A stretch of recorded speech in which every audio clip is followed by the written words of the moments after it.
and the distinction between durable and storable commodities, how those relate through LeChatelier's principle to the supply curve of firms over different runs, and the relationship between different run cost curves, as well as how firms respond to demand shocks over time. And how all of the things we're going to say are going to be exactly the opposite when things are storable rather than durable, which will be the main focus of that discussion. Okay, so for the next 2 weeks, we're going to be assuming that firms are price takers. What that means is that the firm is only producing over a range where the change in the quantity that it's able to achieve has a very small impact on the price in the industry. That is, it's not large enough to substantially affect prices. Another way of thinking about this is that basically the demand curve of the firm is flat over the range of the small quantity it's producing, and only when it gets very, very large does the demand curve start to drop. And we'll give foundations for this idea in lecture 16. But for now, we're just going to assume that the firm takes the price as given. So that is that its profits are price times quantity minus the total cost as a function of quantity. And Kenneth, can you tell me what the first order condition for a profit maximizing firm that takes prices as given is? You can just take the derivative of this with respect to price, do with respect to quantity, taking the price as fixed.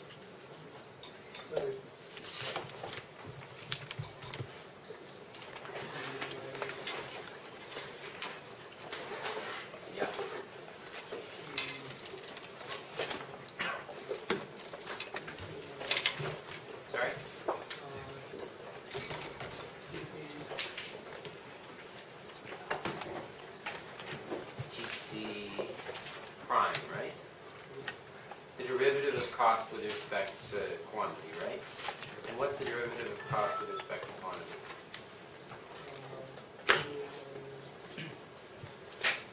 Marginal cost, right?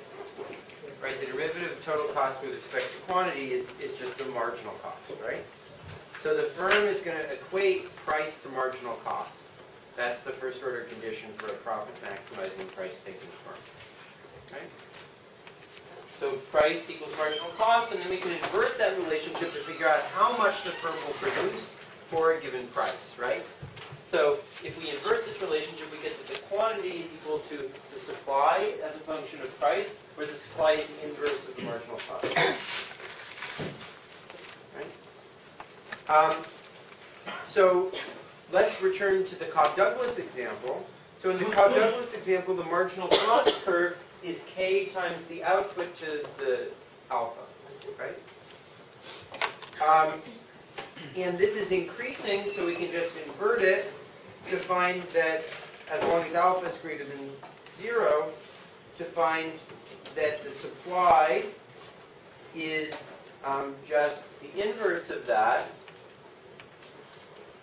Supply is equal to the price, which is over here, divided by k, and then you do it to the 1 over alpha, so you get supply is equal to p over k to the 1 over alpha. Right?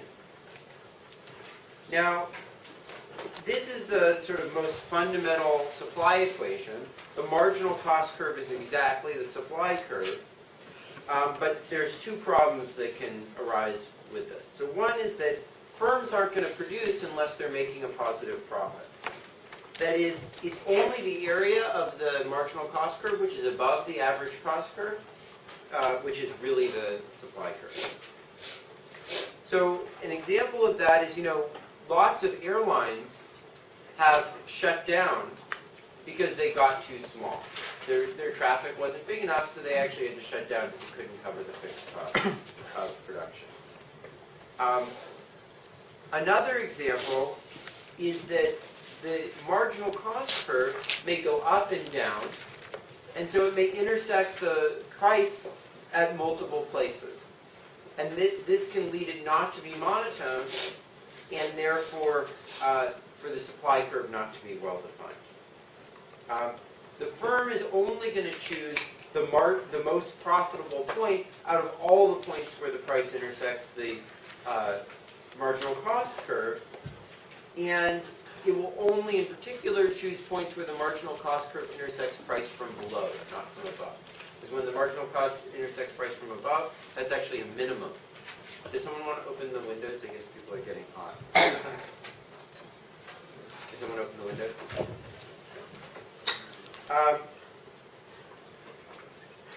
So it's going to choose, of all the intersections between price and marginal cost, the one that has the most area of profits below the price and above the marginal cost. This can occur especially often when there's quasi-fixed factors which can cause the marginal cost to go up and then down. So a final thing that can happen is if the marginal cost curve is just declining over the full range, then the firm is never going to want to do anything other than produce nothing or produce an infinite amount. And so that will never be a competitive firm because eventually it's going to be producing so much that, that it won't have a small impact on price. Okay, so let me show you some pictures of this.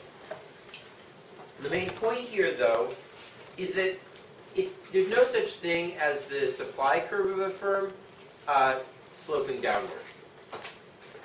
That is, the firm can never have a Giffen good in the way that consumers do. The firm will always produce weekly more when its price rises. Okay, so let's look at some examples of this. So here's a case where there's a fixed cost and then there's an increasing marginal cost. And the point is the firm would never produce below here because it wouldn't give them enough profit in order to defray their fixed costs. And so their supply curve is not the whole marginal cost curve, it's just this part of the marginal cost curve. So it produces 0 below this point. Another example is here where there's no fixed costs, but there is this like wavy marginal cost curve, right? So in this case, the firm would produce here because the marginal cost is above it, but then if the price rose above that, it would jump over to here, right? Because if the price is a little bit above this, it doesn't want to produce any of these quantities, it's going to produce the quantity over here. Then the price is going to start rising again. Okay, so it'll get to here. Well, now there's going to be multiple intersections.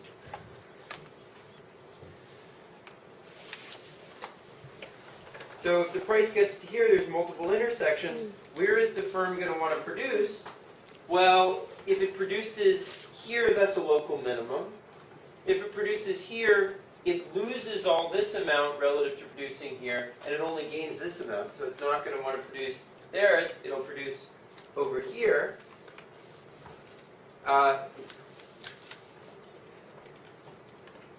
then, if the price rises again to here, well, now it would lose this area, but gain this whole big area by producing over here. So it'll switch to the right point. And then as it starts to rise, well, again, there's only one intersection, and then it gets to another one of these areas. And again, it has this choice, which area is bigger or not, and it keeps going, right? So that's what happens if the marginal cost curve doesn't increase.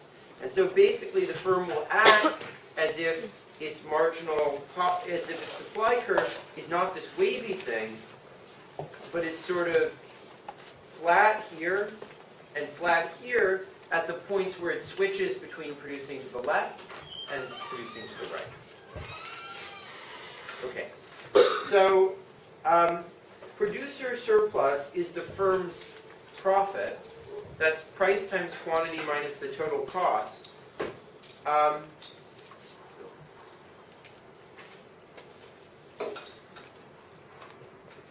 And that's also the same as price minus average cost times quantity. Which is also the same as the area between the price and the marginal cost curve. which can also be seen as a measure of how rapidly increasing the marginal cost curve is. So for a given quantity and price that the firm does at equilibrium, if the marginal cost curve is very quickly increasing, then there will be more profits that the firm earns. Another way of putting that is it's the area between the y-axis and the supply curve. So let me show you that all graphically.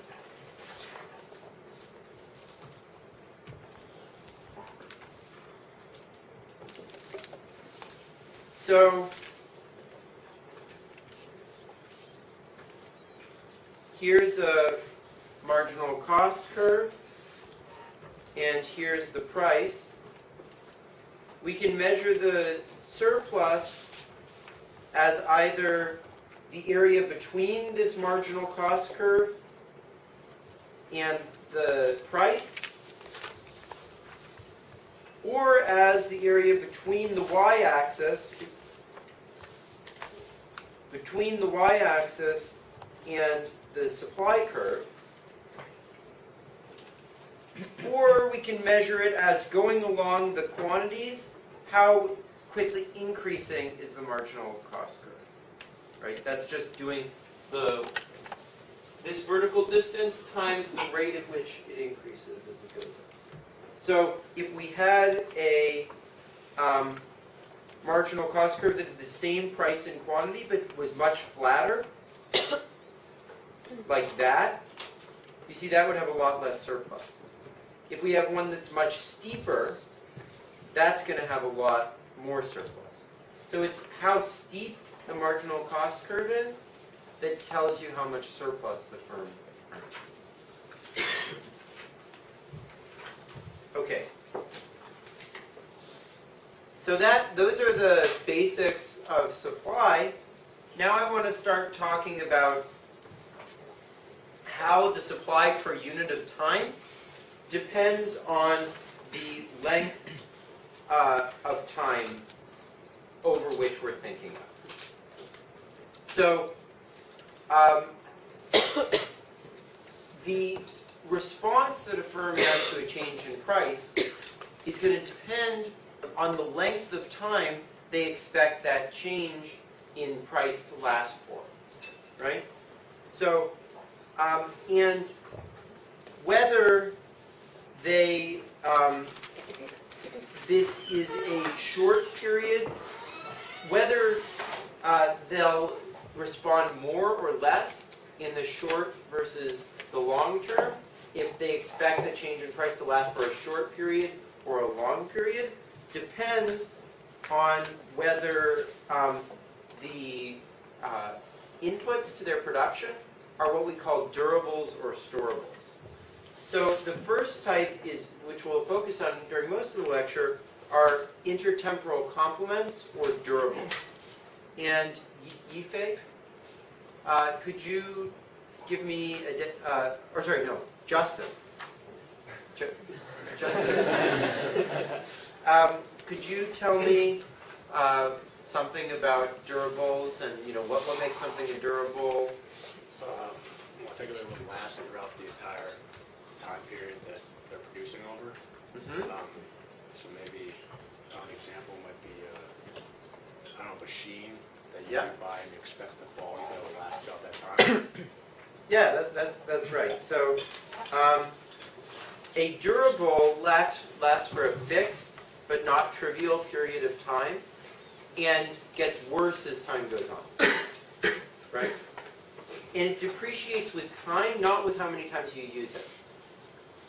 What that means is that it doesn't make sense to change how many machines you have very rapidly. Right? If you have a machine today, you don't want to not have a machine tomorrow, because that's a waste. Right? Another way of thinking about this is that it's cheap to use the durable during the time when it's still there, and it's wasteful not to use it.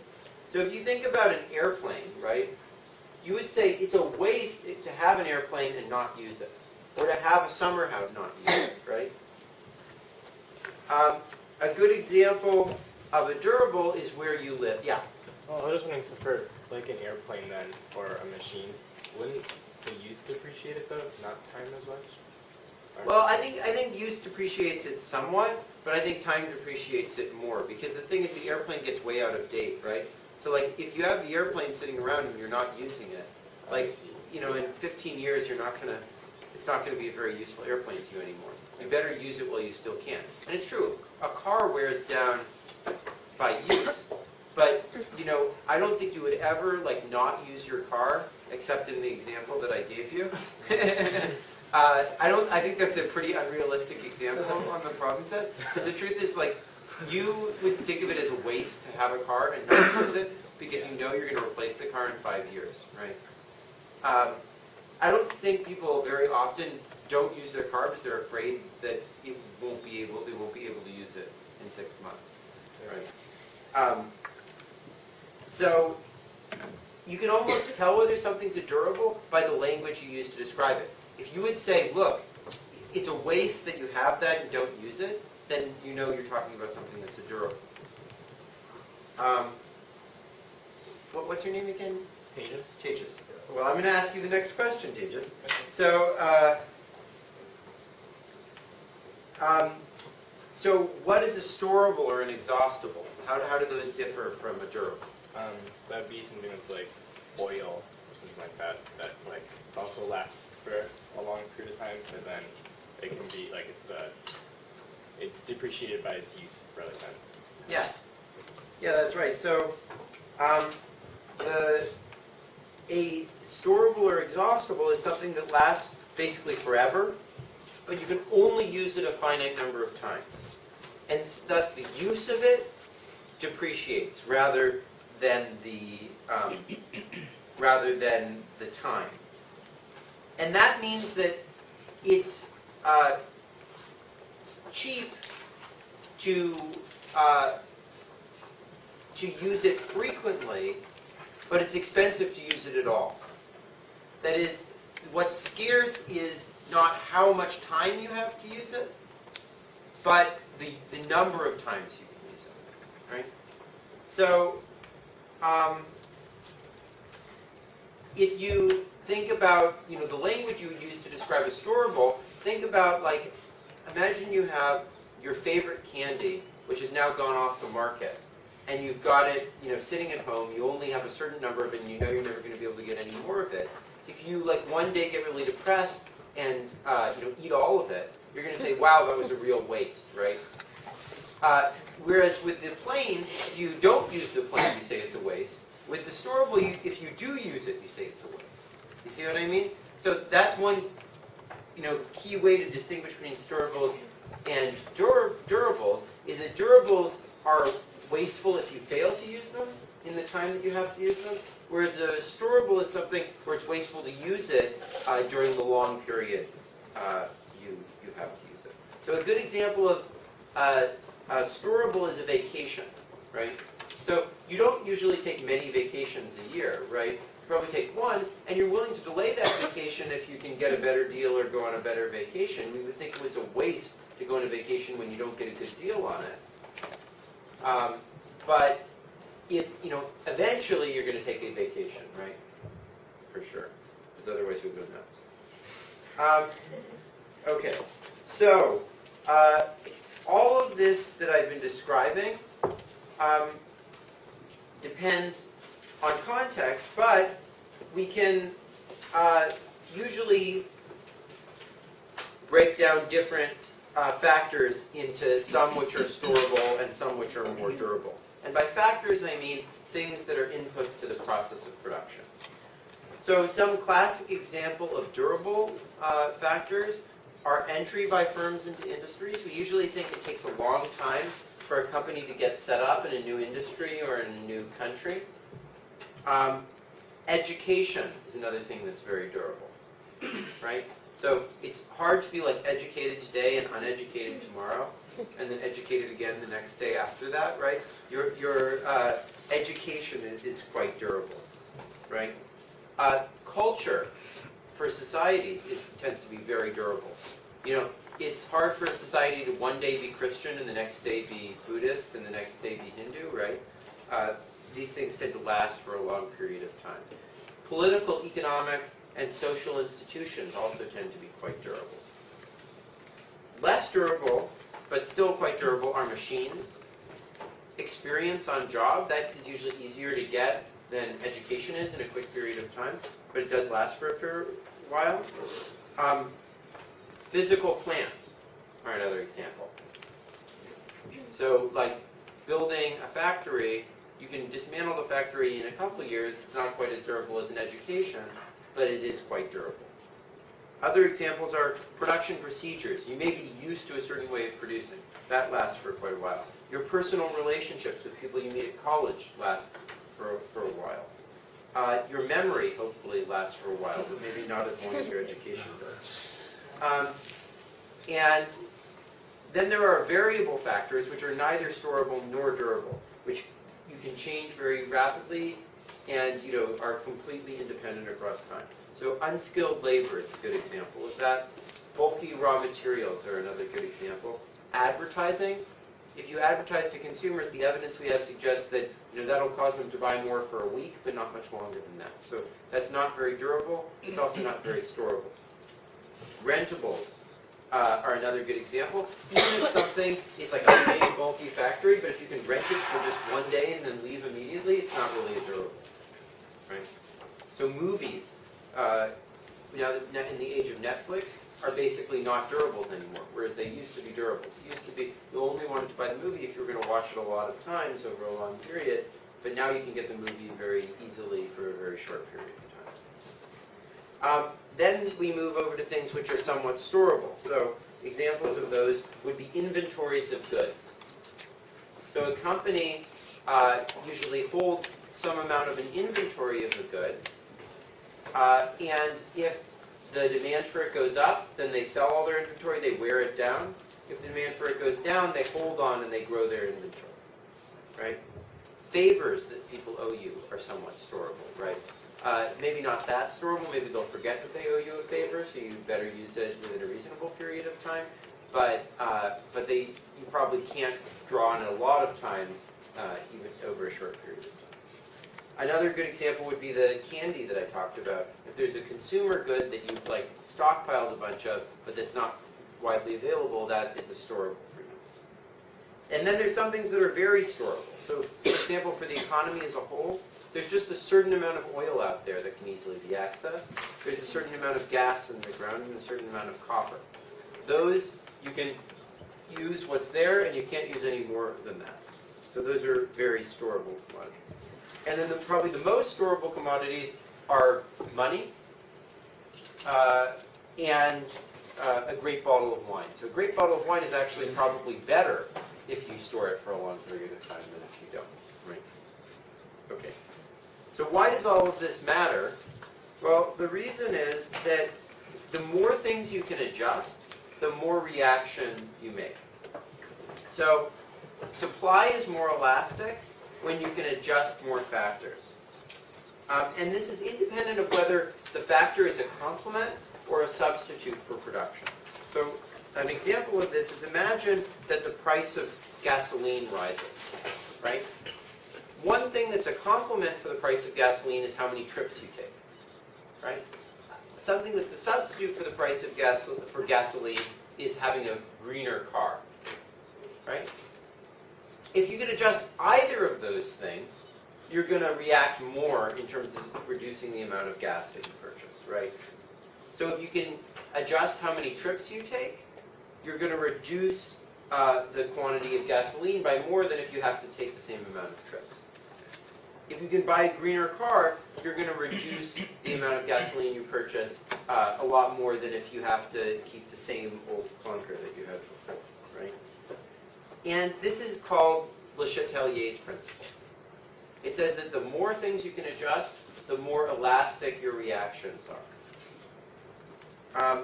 And this is sort of the driving force behind all the analysis of durations that we'll do in this class.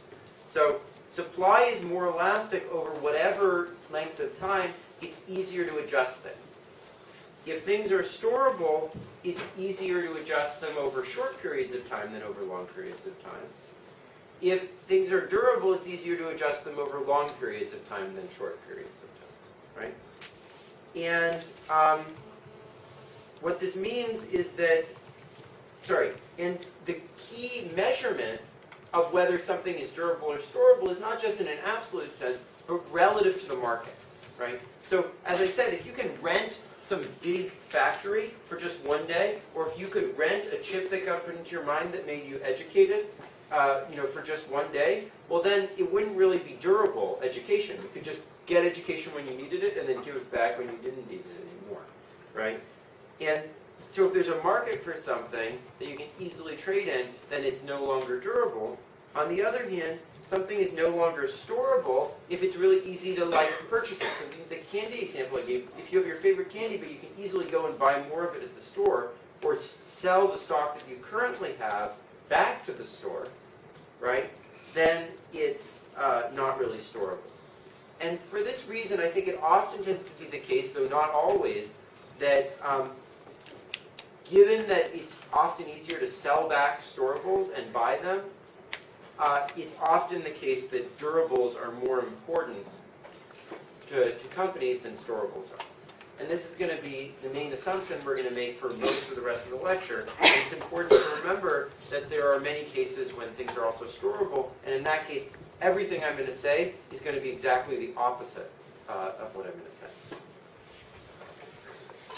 Okay, so let's follow this assumption that things are durable, and this will allow us to define runs. So what are runs? Well, they're just lengths of time that you might be producing, right? So a short run is I'm expecting to produce this amount for 1 year, right? So the short run supply is what will be my average production for 1 year production of run of production. And each curve, the short run marginal cost curve, the short run supply curve, the long run marginal cost curve, the long run supply curve, corresponds to how much you would produce if the price was expected to last over that period of time. And the longer the duration or run of production, if things are durable, the more durable factors can be adjusted, right? And so we thus usually identify various different runs of production with which factors can be adjusted over that length of time. And a sort of loose classification of these is that in the short run, we can adjust things like unskilled labor, raw materials, etc. In the medium term, we can adjust the things that I said were moderately durable, like plant sizes, production methods, etc.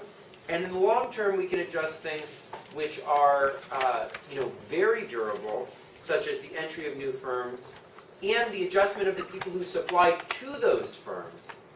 So, for example, it's not just the case that if the demand for computers rises, that a lot more computer factories get built. It's also the case that a lot more mines for rare earths that are needed to produce those computers get opened, right? So it filters all the way back to the chain of supply in the long term. So these are heuristics. They're not fixed rules, and there are lots of counterexamples to these. So, for example, I don't know if you noticed that, immediately after Groupon came up, there were 1,000 other companies doing the exact same thing that Groupon does. So that indicates that entry into the market for doing something like Groupon is not very durable, because all these companies were able to immediately rush in after Groupon came up. Another example is that, goes in the opposite direction. Yeah, Eric. So, durable is, earlier you said that it basically says a good that lasts for a long time. Yeah. It's stable for a long time. But does that necessarily mean it's difficult to acquire at first? Because in the example of firm, I think the Groupon, Groupon, Yeah. That's the entry cost of attaining this durable good. Yeah. But isn't the good itself, having an established network of like sellers and stuff, isn't that itself a durable good? Yeah, no, I think that's a good point. So I've sort of been implicitly assuming that the time to build is the same as the time to depreciate, which need not be the case. And it could be that what went on with Groupon is that everyone thought the Groupon market's going to last for a very, very long time, but it's easy to acquire it quickly. And so I'm going to enter, even though it's a durable, because I think the market will last a long time. I don't think that's really that plausible, because I think that actually the Groupon market is probably not going to last for that long. And so that shows that the companies, both have to be able to enter quickly and exit quickly, and so it's probably not a durable, but that is a good point, is that there can be asymmetries to coming in and getting out. On the other hand, the medical industry has been really slow to even train people to enter the industry or adopt new technology, which shouldn't be as durable, and their changes, the increases in demand in the medical industry are expected to last and continue to get greater over a very long period of time. So because of institutional features that we discussed in the first class about occupational licensure, there have been a very slow adjustment there, even though the run over which the demand is increasing seems to be a lot longer. So institutional and legal context are going to be crucial. And it's also really important to consider that, the short run and the long run are not abstract things. They should correspond in your mind to real periods of time. So when you think about short run, you should be thinking 6 months, a year, or whatever, or you should sort of denote to yourself, here's sort of about the time period that I'm thinking about the shift taking place over. Not just say, well, this is the short run and that's the long run, because it all matters the actual period of time and how that compares to the actual goods that are being used, what the right prediction is to make. Okay, so let's consider a simple example of LeChatelier's principle. So imagine that the production function is x to the 0.4 times y to the 0.4. Now, Yifei, I'm actually going to ask you to do something. So can you derive the cost function associated? You can either do it up here, or you can do it over there, or whatever you want to do.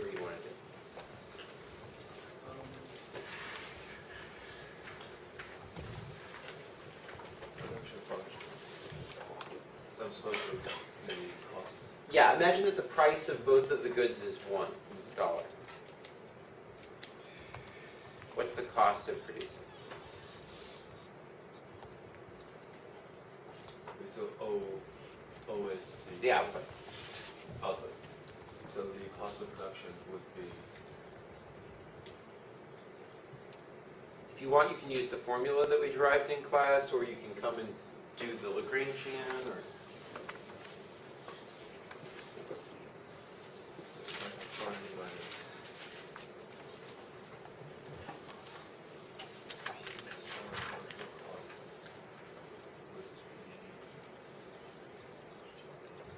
X is the quantity of, X and Y are two different inputs, and the cost of and each one costs $1 to buy.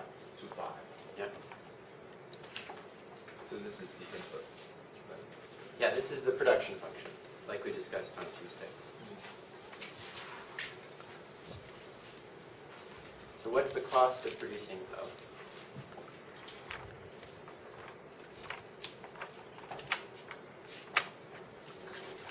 Well, let me put it this way. So what are the right factor proportions?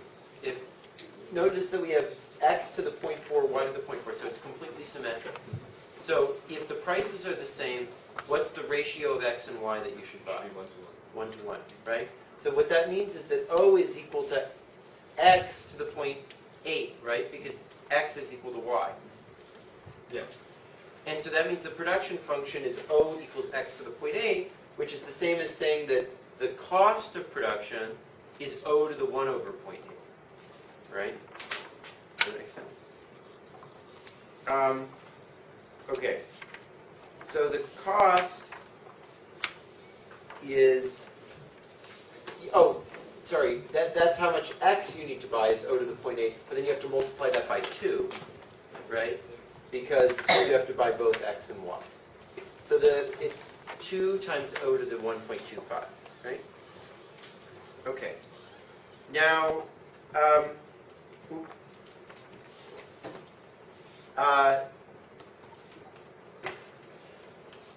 Xulun. How do I pronounce it? Xiolun? No, nobody knows who that is. Okay. He's not here. Okay. So that, how do we derive the marginal cost? Well, we just take the derivative here, and we get the marginal cost is 2.5 O to the 2.25, right?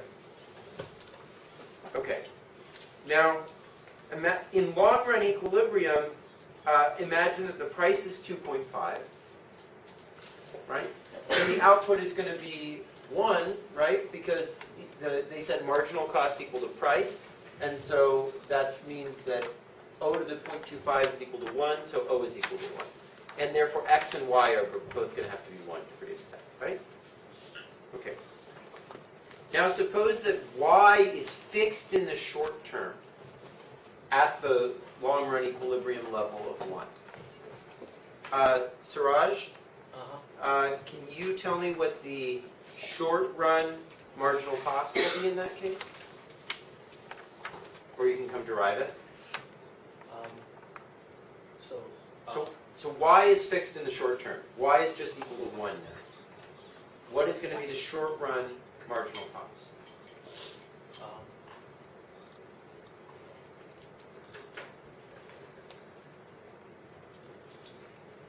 Well, first, what's the short-run total cost? Short-run total cost would be 2, because it's 2 times output 1.25. Well, no, so X can still be adjusted in the short run. I'm sorry? We want it as a function of output, right? So X can still be adjusted in the short run, only Y is fixed in the short So run. if y is fixed at 1, then you want x to be 1 too. No, but what's the short run supply curve? Or short run total cost curve?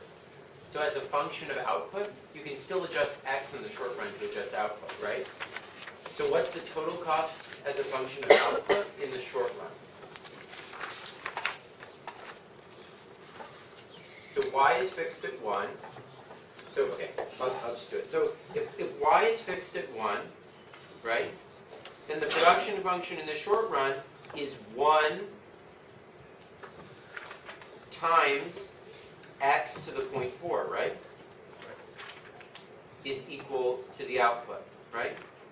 And so the short run total cost is that we invert this, and we figure out how much X you have. So you have O to the 1 over 0.4 is equal to X, right? And so the short run costs are going to be the cost of purchasing the Y, which is 1, plus the cost of purchasing the X, which is X to the 5 halves, right? Okay. Right? So it's 1 plus O to the 2.5, which means that the marginal cost is going to be 2.5 O to the 1.5, right? Now, what about short-run average cost, Zhengli, or sorry, Jialing. Jayling, sorry. Jayling, what is the short-run average cost? It's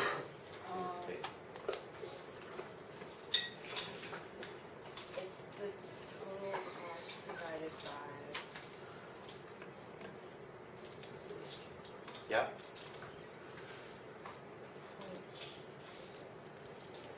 Divided by...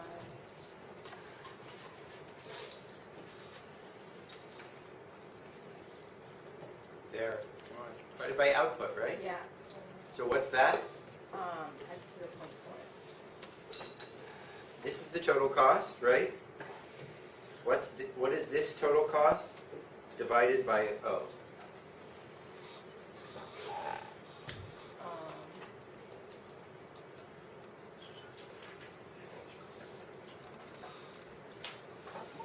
1 over O plus, O to the 1.5. exactly, that's right. Okay, so,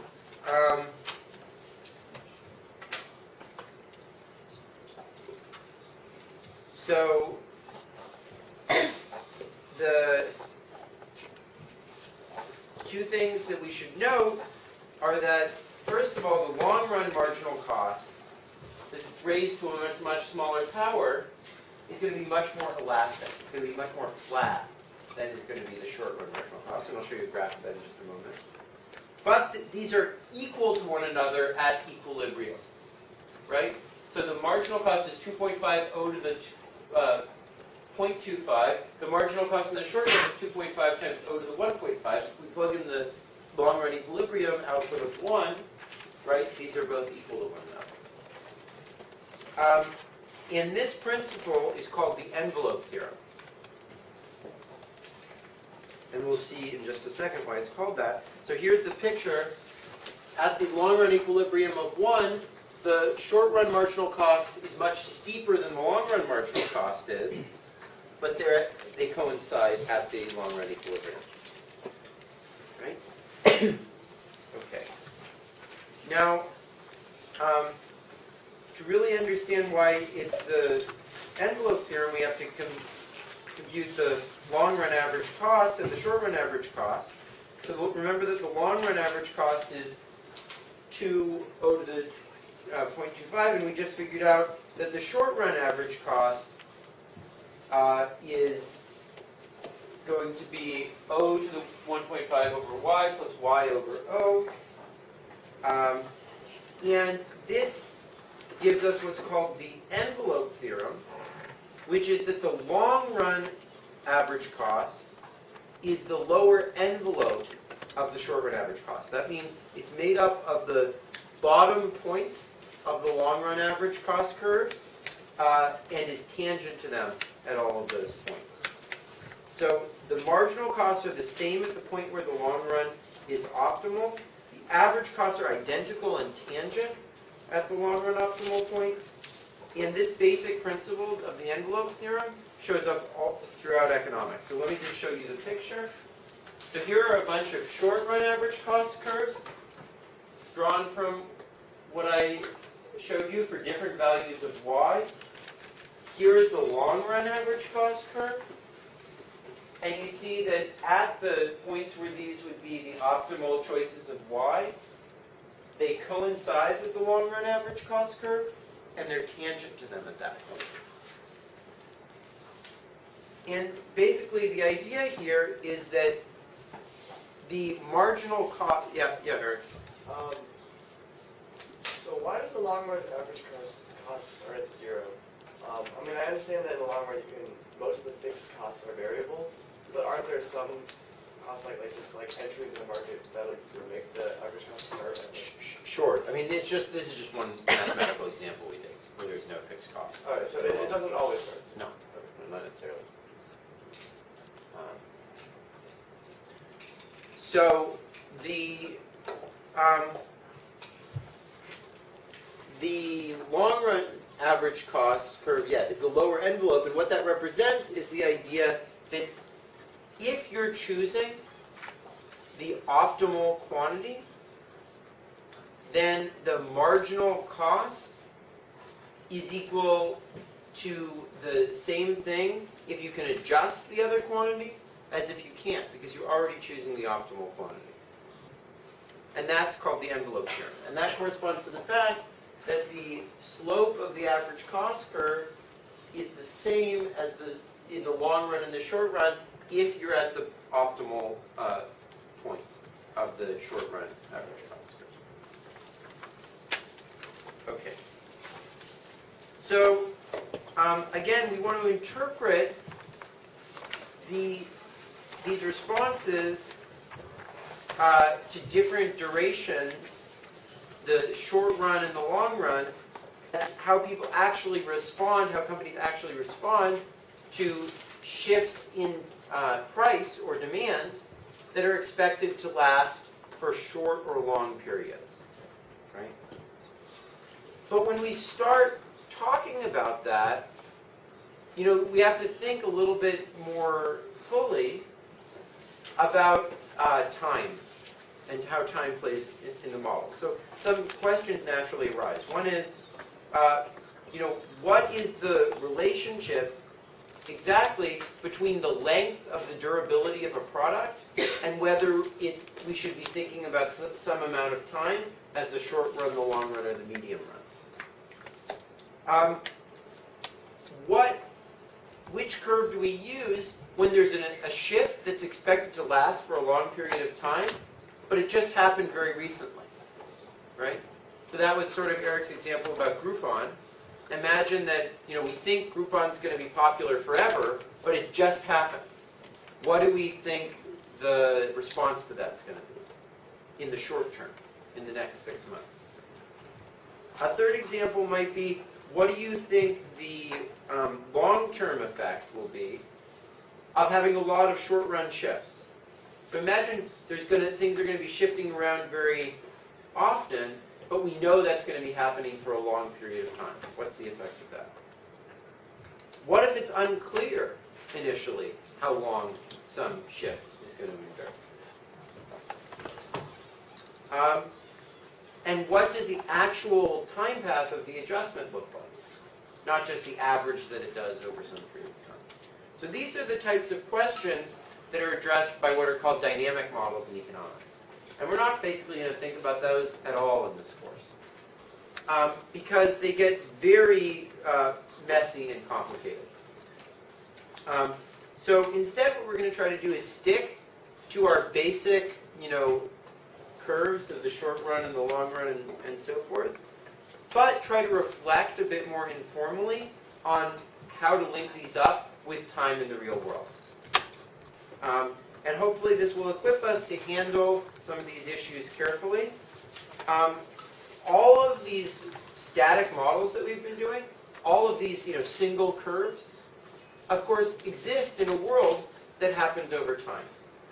And in order to be able to line those things up carefully with one another, we need to be able to reflect on time in the real world and how it relates to what we put into our models. And so that's what we're going to try to get a sense for today.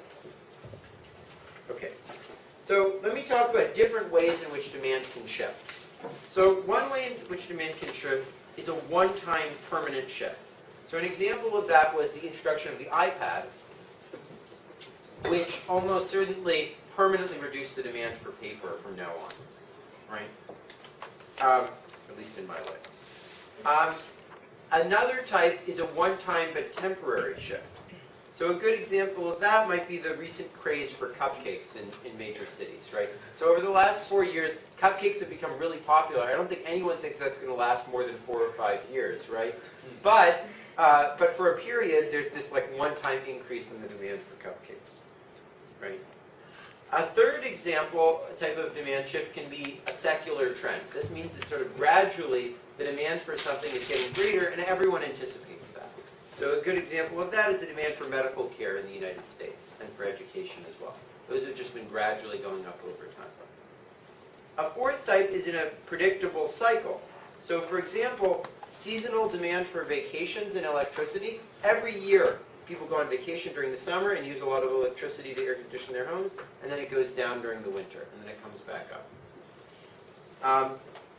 And an important impact of this is that if an industry has a lot of durables, and it has a lot of cyclical patterns, it'll tend to be very inefficient. So if you think about the electricity industry and the vacations industry, they build these huge hotels and these huge power plants that most of the time are completely empty.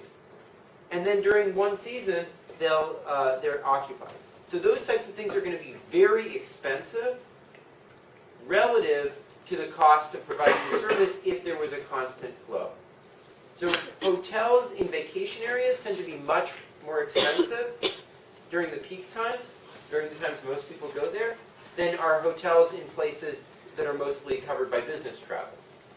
Similarly, electricity is much more expensive in places with strong seasons than it is in places with very little seasons. Another thing that can happen is sort of unpredictable cycles. And these are often related to the business cycle.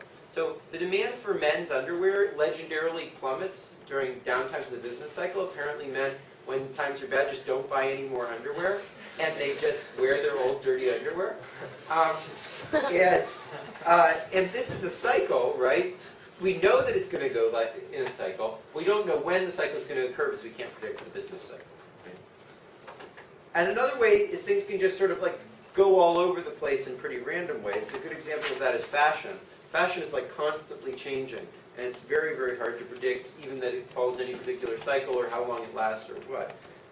Demand for gold and other jewelry follows patterns like that as well. Okay, so it's not only how long a shock is expected to last, but how long it's been since it occurred, or how long it is before it's expected to occur that can matter. So one example of that is that if there's some shock, and then we return to the equilibrium before the shock, it can take a long time to go back, to depreciate the investments that you made to accommodate that shock.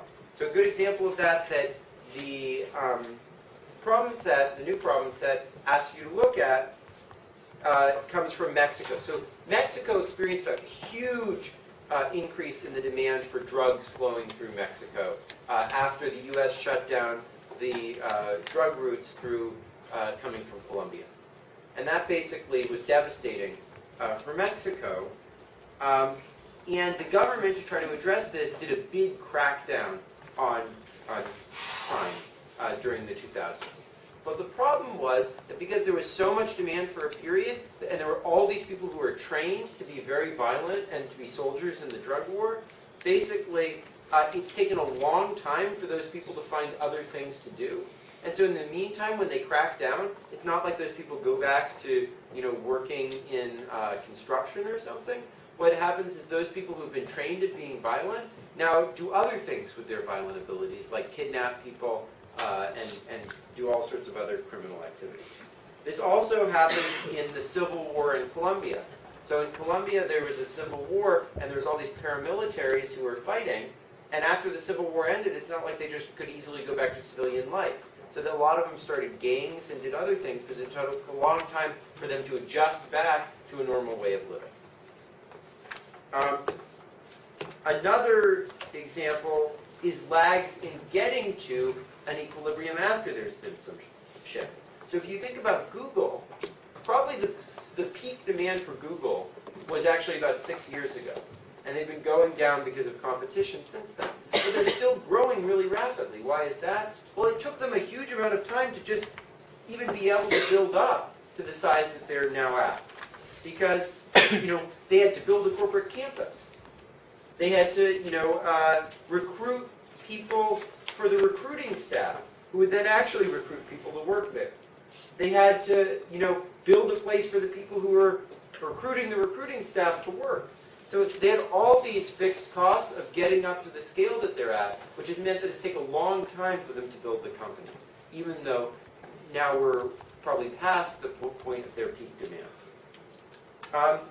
There's also lags in adjusting to and adjusting away from cyclicality. So it used to be that California would produce crops almost year-round, that it now only produces during the seasons when it's most fertile, because there's much more competition from Chile and Peru in many of its products during their summers. And so that means that California has had to adjust to this change in the cyclical patterns of its production by having less people come in, having more people come in for temporary work and less immigrants come in for year-round work. And that's been a major shift that California's had to adjust to. Yeah? We're looking at all this through demand shocks. Are there similar lags in price shocks as well when it comes to these types of things? Yeah, so you mean in terms of how companies can adjust their how prices? companies adjust to an equilibrium. Like, is it much quicker if it's? I would imagine it would be much quicker if they're price shocks. But maybe not. I don't know. Maybe if you use a certain commodity for your production, you can't just change everything overnight if the prices there's some shock. Or Yeah. So in these demand shocks, basically, what I mean is price shocks, because we're thinking about a a price taking firm. So all they see is a price shock. Yeah. Okay. So one example of these types of effects is this is a